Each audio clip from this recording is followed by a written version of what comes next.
For so many recipes in Satisfactory, the math just works out, so that it's easy to make a system that's perfectly balanced with no excess materials.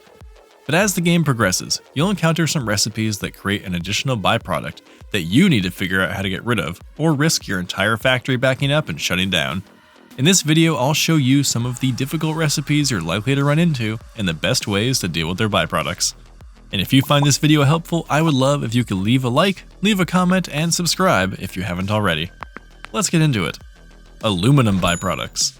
Aluminum production involves more than one byproduct, but luckily they're both easy to work into your aluminum production lines. You'll get 50 silica per minute per refinery from the alumina solution recipe. This is combined with aluminum scrap to create aluminum ingots, but the math and the ratios do not work out perfectly. You will likely need to bring in more silica from elsewhere. For simplicity's sake, let's say we're only using one refinery to make aluminum scrap. This will produce 360 aluminum scrap per minute. To do this, you will need 240 alumina solution per minute, which requires 2 refineries worth of that production. This will result in 100 silica per minute as a byproduct. So now we have 360 aluminum scrap and 100 silica. But to use all of that aluminum scrap, we would need 300 silica. So we need 200 more silica to be brought in from outside. Because if we have excess aluminum scrap, production will shut down and we won't get any more silica. If you have alternate recipes, there's actually a super easy solution to this. The pure aluminum ingot recipe uses only aluminum scrap. So you can use the default recipe to get rid of the silica, and then process the rest of the scrap with the alternate recipe, if you prefer. This entire setup may require using smart splitters to deal with any overflow, putting them into an awesome sink, because if anything backs up, then the whole system will shut down. If the silica backs up, you'll stop production of alumina solution, which will stop the production of scrap, which will stop the production of ingots. So make sure your math is perfect and you have backup plans in case things go wrong. Polymer Resin. If you've dealt with fuel power, then you've definitely run into polymer resin. As a solid, this is easily sunk in the awesome sink, but there are a few ways to make it useful. There are simple recipes that combine polymer resin with water to create plastic or rubber. This can help augment your plastic and rubber production and give you a little bit extra of each of those resources. So make sure you have your fuel production near a water source to take advantage of this. There is an alternate recipe that uses polymer resin and water to create fabric, but this does have a more niche use case for production.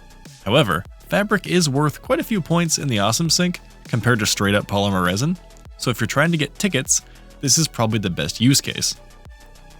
Once again, it is important to have a smart splitter that overflows into an awesome sink, because you really don't want a polymer resin backup to bring your power generators to a halt.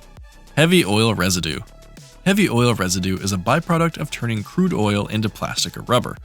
As a liquid, you can't sink it, but since this is a part of your oil setup, it won't be hard to create canisters and fill them with heavy oil residue, thus making them sinkable. Once packaged, you can also use it as vehicle fuel. But there are other uses that are a lot more practical.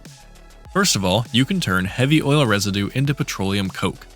This is first and foremost a sinkable solid, but it also goes into some great alternate recipes, assuming you have them unlocked. Combine with iron to create steel ingots. Combine with alumina solution to make aluminum scrap. Combine with rubber to create circuit boards.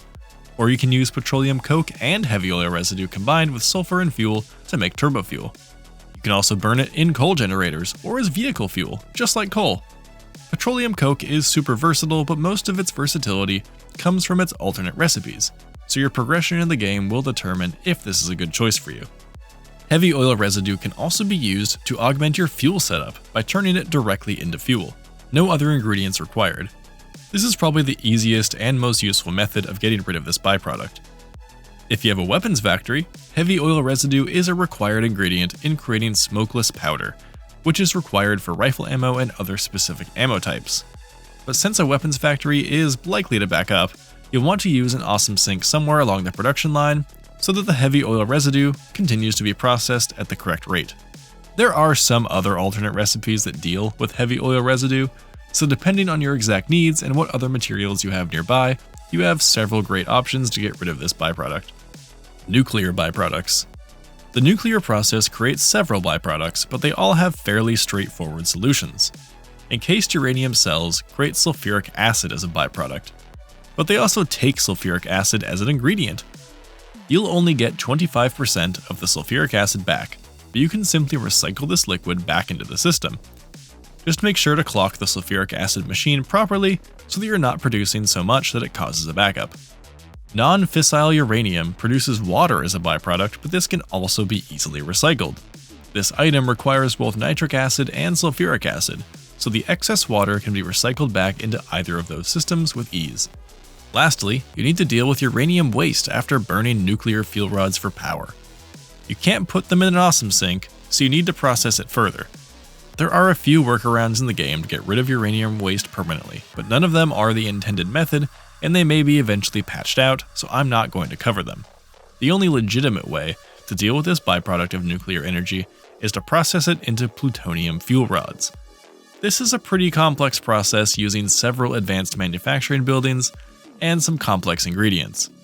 Plutonium fuel rods can be used in nuclear power plants to produce additional energy, but you'll be left with the same problem, in this case plutonium waste, which cannot be removed from the game in any legitimate way. But you can put plutonium fuel rods into the awesome sink, which will get rid of them and the radiation permanently.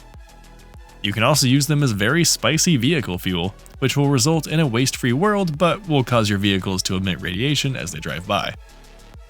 Ultimately, plutonium fuel rods are the ideal way to get rid of uranium waste and have a waste-free, satisfactory world, but it is very late game and requires a lot of infrastructure. So if you're not quite there yet, be sure to build a lot of industrial storage units for your waste. I hope very much that this video helped you understand byproducts and how to best utilize them in your factory. They may be an annoyance, but with the right planning and a few lucky alternate recipes, you can turn this annoyance into a huge advantage that gets you extra resources or a lot of points towards awesome shop tickets. If this video helped you out, how about you let me know by leaving a like and subscribing if you haven't already. It helps me a lot and lets me know that you want to see more Satisfactory news videos just like this. Thanks so much for watching.